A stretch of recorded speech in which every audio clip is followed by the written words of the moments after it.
চলিছোঁ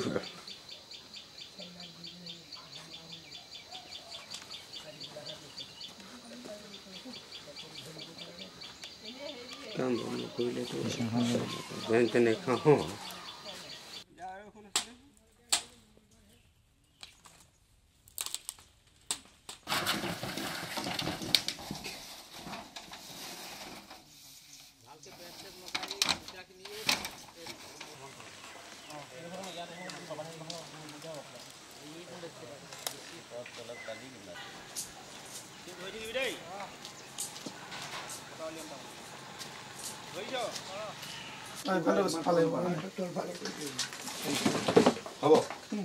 তেনেকৈ কৰি দিব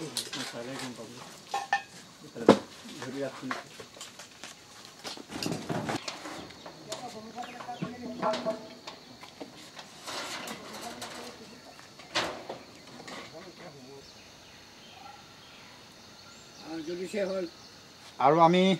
আশা কৰিম যে দাদাই ধুনীয়াকৈ ঘৰটো আপুনি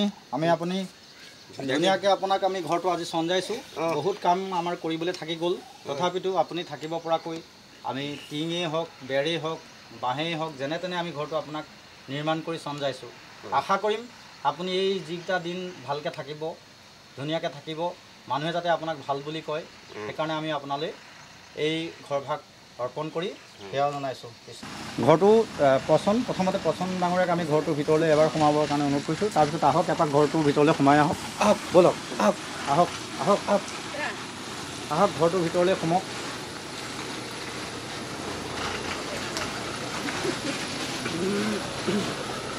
ধুনীয়াকৈ থাকিব আৰু আমি কিনো দিম আপোনাক যিমান পাৰোঁ আমি বিচনাখনো দিয়াৰ চেষ্টা কৰিছোঁ আৰু আপোনালৈ যিমান পাৰোঁ আমি গোটেই কাপোৰ কানি যিমানখিনি পাৰোঁ মই নিজৰ ঘৰতে অলপ ব্যৱহাৰ কৰা কাপোৰ বেয়া নহয় সেইখিনি কাপোৰ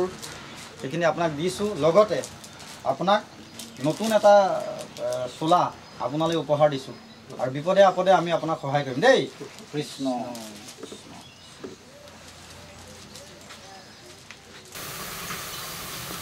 নমস্কাৰ শুভাকাংক্ষী ৰাইজক নমস্কাৰ জনাইছোঁ আৰু আপোনালোকৰ জ্ঞাতাৰ্থে অৱগত কৰিব বিচাৰিছোঁ এই মুহূৰ্তত আমি 2 নং বুঢ়াগোহাঁই ঘাটৰ এটি গৃহৰ সন্মুখত আছোঁ প্ৰথমতে সেই গৃহটি দেখুৱাই ল'ম আপোনালোকে জানে কিছুদিনৰ পূৰ্বে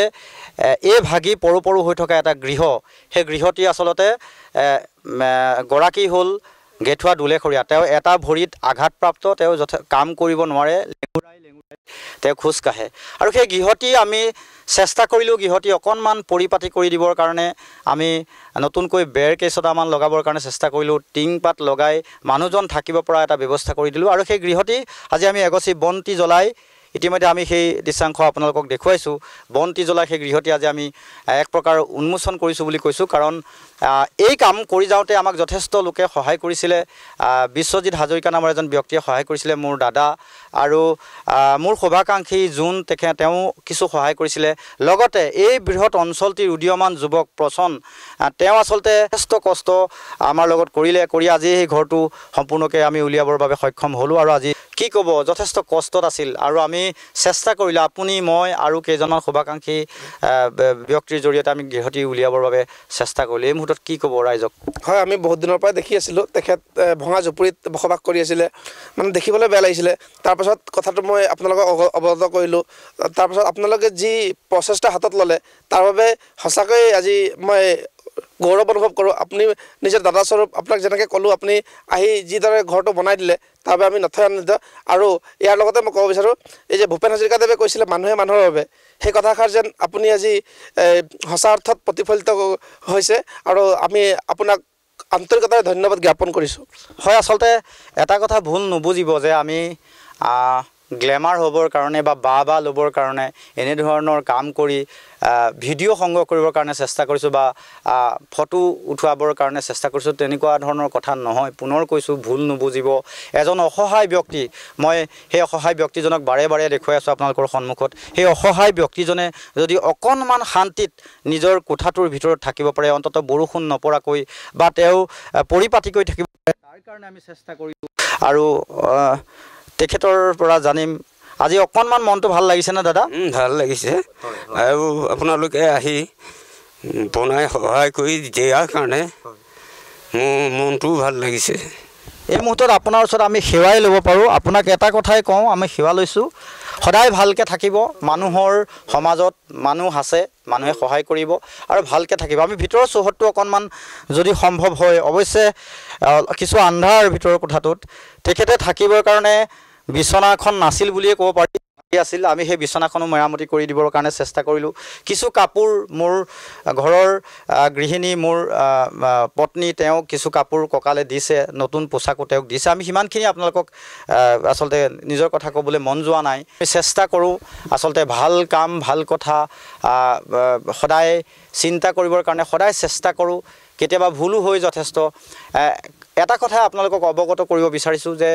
যদি সম্ভৱ হয় আমি সাধ্য অনুসৰি যিমানখিনি সমাজত আমি এনেধৰণৰ ছবি দেখা পাওঁ, আমি সাধ্য অনুসৰি তেওঁলোকক সহায় কৰাৰ কাৰণে চেষ্টা কৰিম। আৰু শুভাকাংক্ষী, মোৰ যথেষ্টখিনি শুভাকাংক্ষী লোক আছে আমাৰ লগত, তেওঁলোকে আমাক নিশ্চয় সহায় কৰিব। মানুহৰ সমাজত আমি যদি মানুহৰ কাৰণে অকণমান ভাবোঁ, নিশ্চয়কৈ আমি শান্তিত থাকিব পাৰিম। কেতিয়াবা দুখ লাগে, আজিৰ তাৰিখত মই বেছি কোৱা হ'ব, আচলতে যিদিনা এই বাতৰিটো পৰিৱেশন কৰিছিলোঁ সেইদিনা মোৰ চকু পানী ওলাইছিল। মই শান্তিত আচলতে এসাঁজ খাবৰ কাৰণে মই বহুত কষ্ট হৈছিল, কাৰণ কিছুদিনৰ পূৰ্বৰ আমি দেখি আহিছিলোঁ যে এনেকুৱা আচলতে আমাৰ সমাজতেই এসাঁজ খাবলৈ নাপায়, যেতিয়া হাবুডুবু কৰি থাকে মানুহে, সেই সময়ছোৱাত আপুনি কেনেকৈ মাংস ভাত নি ঘৰত আহাৰ গ্ৰহণ কৰিব। যে আমি যদি নিজেই আচলতে অকণমান সহায় কৰোঁ, নিশ্চয়কৈ এনেধৰণৰ মানুহখিনি উপকৃত হ'ব। মোৰ সৈতে মোৰ ভাইটি প্ৰবীণ, সি অনবৰতে মোৰ সৈতে লাগি থাকে। সিও যথেষ্ট কষ্ট আৰু ত্যাগ কৰিছে। প্ৰসন, তাৰ কথাটো ক'বই নালাগে, গোটেই দায়িত্ব সি গ্ৰহণ কৰিছে। মই পুনৰ কৈছোঁ যে যিসকল লোকে আমাক অকণমান সহায় কৰি হ'লেও এই দাদাজনৰ ঘৰটো এটা জুপুৰিৰ পৰা এটা সৰু ঘৰ, যিটো আমি আজি বন্তি গছেৰে আচলতে মুকলি কৰিবলৈ সক্ষম হৈছোঁ, তেনেধৰণে যদি আপোনালোকে অন্ততঃ সমাজৰ দৰিদ্ৰ লোকসকলৰ কাৰণে অকণমান ভাবে, নিশ্চয়কৈ মানুহৰ সমাজত মানুহ আচলতে শান্তিত জীয়াই থাকিব পাৰিব। এনেধৰণৰ যদি কিবা বা বাতৰি থাকে আপুনি আমাৰ সৈতে যোগাযোগ কৰিব, আমি নিশ্চয় চেষ্টা কৰিম। মই মোৰ ফোন নাম্বাৰটো আপোনালোকক লিখি দিছোঁ, আকৌ কৈ দিছোঁ, 9954392393, 9954392393। ধন্যবাদ জনাইছোঁ।